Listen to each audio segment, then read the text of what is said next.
So, gawa tayo ng bebengka. Bebengka, guys. Gawa tayo ng bebengka.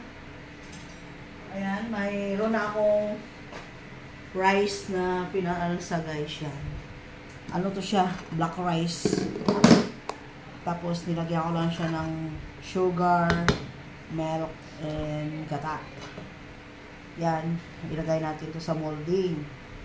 Tapos, i-oven na natin to kasi wala tayong ano. Try lang natin to, guys, kung anong kalabasan.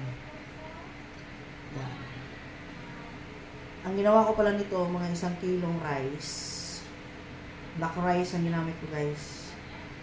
Tapos, 2 latang tag 240 ml na gata nasa lata. Then, naglagay pa ako ng fresh milk. Lagyan ko siya ng fresh milk na 1 can. Then, naglagay pa ako ng sugar. 500 grams yung sugar na nilagay natin, guys, para hindi na siya masyado matamis. Ito ay bibingka. Try natin to, guys, kung paano. Kung anong kalabasan nito yung ating bibingka. Guys. First time ko to gumawa. Tapos sa oven na natin pala ito lulutuin. Guys. I-oven na natin to. Ang tanong kung paano at kung ano ang kalabasan nito. Yan, mag-try muna tayo.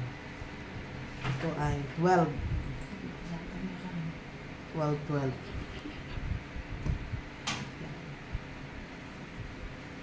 Subukan natin to. Bibingkang bigas.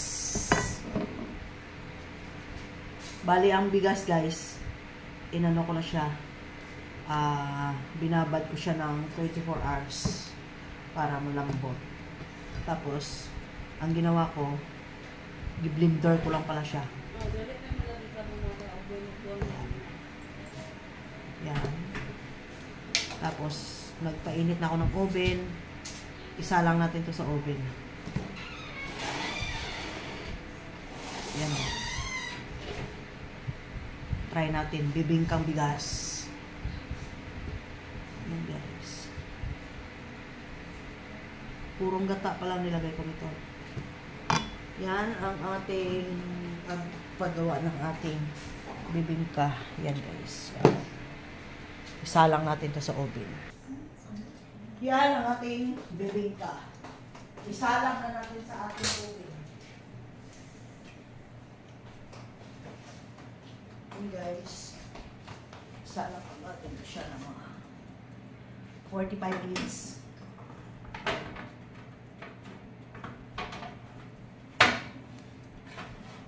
Yan. Sabay na natin yung dalawang salangan. Guys, try lang po kung paano.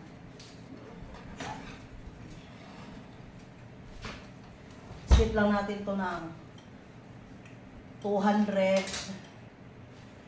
Then, lagay muna natin sa 35 minutes.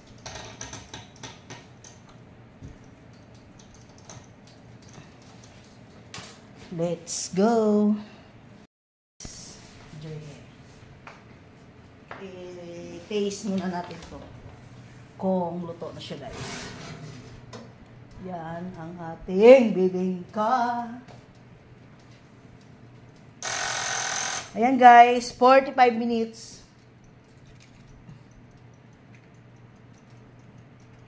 Ito na.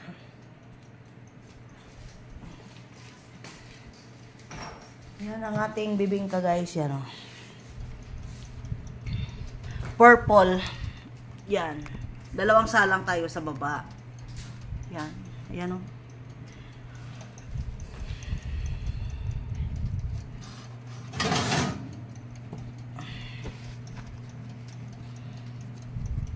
Hindi madali magawa ng ganito, guys. Init. Yan, oh. Yan.